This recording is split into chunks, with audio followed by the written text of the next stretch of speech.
New characters, lore, environment, and bosses. The time is now for our annual Genshin Impact region release, and Fontaine is just around the corner. With the live stream come and gone, the excitement is at an all-time high. Hello, my fellow MCs, Primo here, and today we are talking about the 5 things that can make Fontaine's release the best one yet. So let's sit back, grind some Primos, and let's talk about it. Osmanthus wine tastes the same as I remember. I can really appreciate the Genshin Impact team coming out during the livestream and stating the obvious, that the underwater exploration needed to have a balance between being open but not being too empty to where the player would get bored. Seeing the progression from the initial teaser trailer to now, I truly feel like they took a lot of time to consider how the player would actually feel exploring underwater, and not just making it look pretty at the surface. Although we aren't getting any traditional combat in comparison to the overworld, I am eager to see how the underwater combat system works in real time. It seems very simplified, which for some players can be a turnoff. Essentially, your current character can gain different attributes by interacting with specific creatures underwater. Then they can use these attributes to fight enemies using a generic underwater attack that is universal across all characters. Now for myself personally, I have a feeling that the combat system won't be a thing I utilize too often, as I will want to just explore as much as possible. I feel like because of its simplicity, many players will initially try it out, but then realize that it won't add to the experience of underwater exploration. I love the fact that the environment is very colorful and animated, with sea creatures constantly moving around, making you feel more integrated into the environment. Not only that, the colors and different textures that they incorporated into our underwater experience gives me the itch to know what secrets and new things lie hidden under Fontaine. The Genshin Impact team really went out of their way to understand the difference between realism and quality of life optimizations, to make underwater exploration as convenient as possible. Not having an oxygen meter was a great decision, as it would be such an inconvenience for players to have to constantly surface for fresh air. I also appreciate the fact that they added in recovery orbs for stamina usage and underwater currents to not make the party feel stagnant or slow when exploring. The mix between open ocean as well as underwater ruins seems to be perfect in terms of balancing. Being able to traverse on land to still fight enemies and explore, while also jumping right back into the ocean to continue swimming seems to be the quintessential exploring experience. One of the points I made in my concerns for Fontaine video was that it would be really cool if we got an Atlantis type of area to explore underwater and not just be constantly swimming. Even if it isn't an Atlantis type area, still getting underwater ruins is a nice constellation prize to this, and it'll be interesting to see what they have in store in terms of side quest lore drops surrounding these once above sea line structures. Overall, I think Fontaine's underwater exploration is a huge breath of fresh air for players. On the surface, the combat system seems underwhelming, not gonna lie, but as long as it functions properly and doesn't feel awkward, I'm okay with utilizing this when needed. I'm excited to see what new things are hidden underneath the sea, and I think the environment and vibe will truly carry the new Fontaine experience. Osmanthus wine tastes the same as I remember. Not only are we getting an updated strongbox with some insane value artifact sets, we are also getting 2 new sets that, when initially looking at them, seem like very good value. The 2 new artifact sets that are releasing in version 4.0 are the Golden Trope and the Hunter set.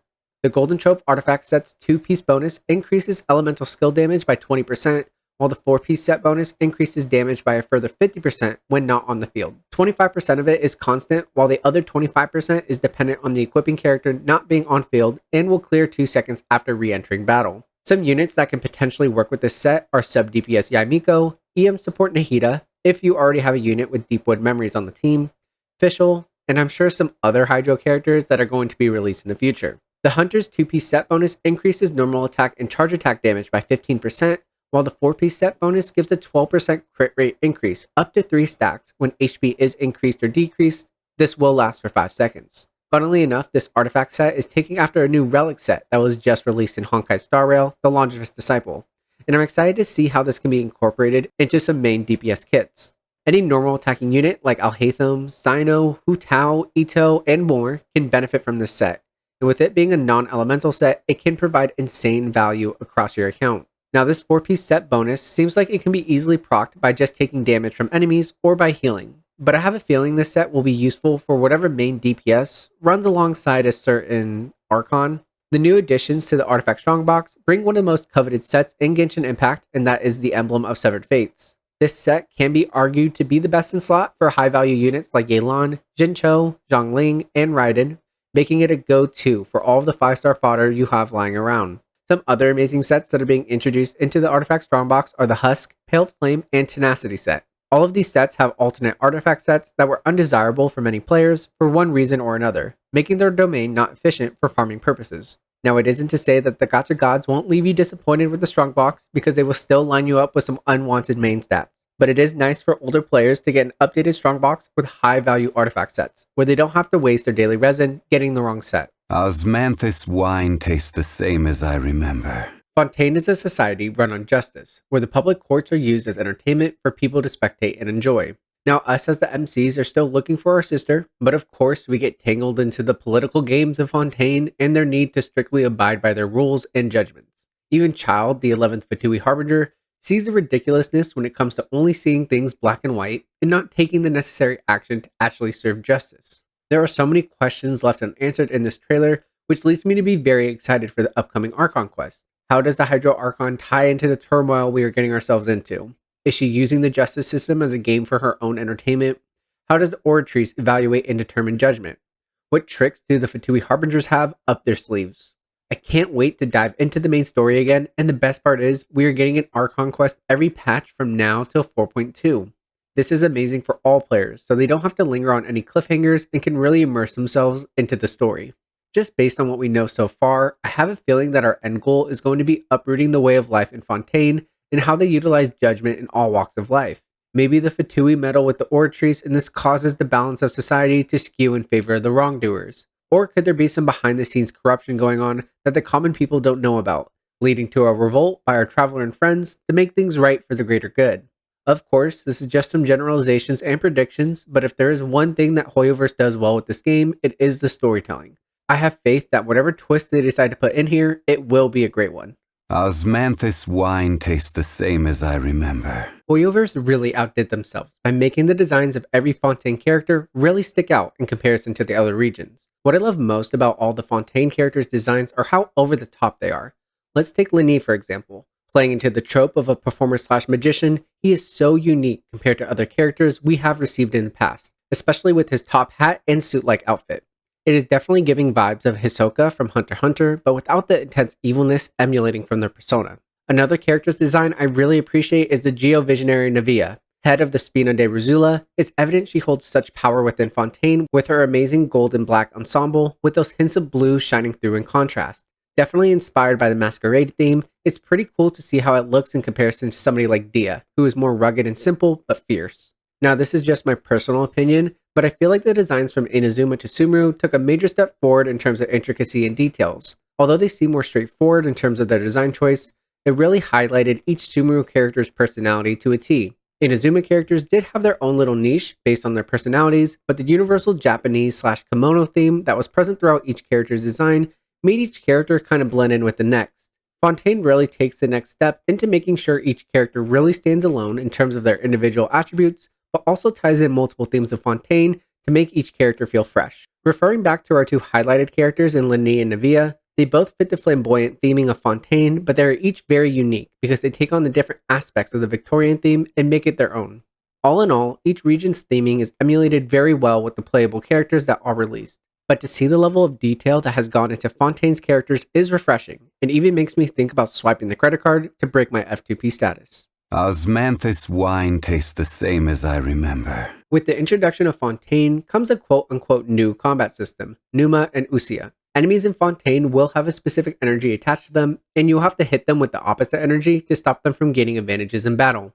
This will also paralyze the enemy and change their attack patterns. This is a shortened TLDR of this new mechanic in Genshin Impact, and if you would like a full breakdown for a future video, let me know in the comments below. What is interesting about this new combat mechanic is that it is exclusive to Fontaine characters, so if you aren't pulling for Lenny in version 4.0, you will have to look into building the Hydro MC or Lynette to be able to utilize these new features. I am really excited to see how this plays out in real time, as on the surface it seems like a really fun and interesting mechanic, but I can see there being a bit of a learning curve for new and old players. This is a bold step for players to endure as they are having to learn an entirely new way of fighting enemies. But I think with the release of Dendro and how intricate those new reactions were, I feel like the learning curve here won't be as steep. Now I know initial reactions to this new mechanic are mixed. On one hand, players are excited to learn a new style of fighting and see how they can use it to their advantage. Others are upset that it will be so limited and restricting that it's not worth investing into, especially if you aren't planning on pulling for any new Fontaine characters. I lean on the side of the wait and see approach. I don't believe that it will be too troublesome for players to brute force through if you have no interest in using it, but I also believe that if you're going to utilize it, it will come at a great advantage to you. Now, I may be speaking for just myself here, but I definitely plan on pulling at least one, maybe two Fontaine characters throughout all of version 4.0. So the argument over, well, if they don't want Fontaine characters, is hard for me to relate to, but I can understand people's sentiments. This new combat system does remind me a little bit of the Honkai Star Rail weakness system, which uses certain elements to attack an enemy's weaknesses until their toughness bar breaks and they are immobile for a certain amount of time. I think if Genshin Impact did not come up with something different in terms of combat mechanics for Fontaine, people would be upset that the game isn't being innovative, which is a fair point. But on the other hand, adding in something of this scale that is very limited can lead to scrutiny and skepticism from the player base. My only gripe with this mechanic is that it is limited to Fontaine characters. I would love to see all characters be able to utilize this combat system in Fontaine, but it does force me to save my premiums for Fontaine exclusive characters, which in all honesty, after a year of playing, I'm really looking to just upgrade my account with new regional characters anyway. So the optimist in me is very excited to implement this new feature, as should many players. I think keeping an open mindset will be beneficial for all, and hey, you never know, you may come to really like how these new interactions work. Regardless, enjoying the new region and all the changes and innovations they are trying to implement is what is most exciting for me, and I can't wait to start my journey into Fontaine. Osmanthus wine tastes the same as I remember. And with that, this will end my video on the 5 reasons why version 4.0 may be the best update in Genshin Impact. If you like the content, please like and subscribe. Comment down below which Fontaine characters you are looking to pull with your hard-earned primos. My main targets are Naviette and Folklores, but I also wouldn't mind if the Sampo Bosky lookalike came home as well. But thank you guys so much for watching, and I'll see you in the next video.